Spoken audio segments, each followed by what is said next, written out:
no ütleksin, et väga halb mõte.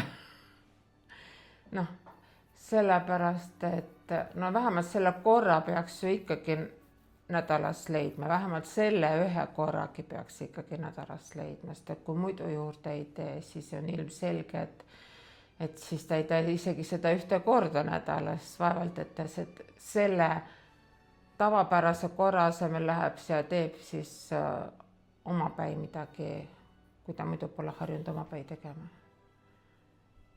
Nii et ma laidan maha.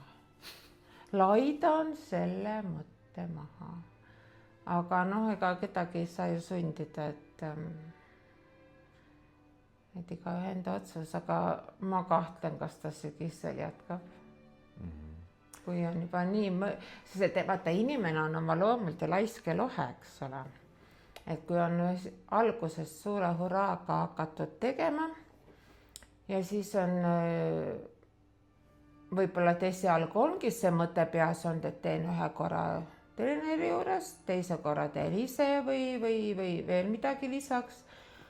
Aga siis on nii mõnus mitte teha ja no ja kui siis on suvepuhkus, siis ilmselgelt ei tee midagi ja sügisel juba enam ei julgegi tulla, sest et need vähesedki tulemused, mis on saavutatud, on ka juba ammu kaduviku teed läinud.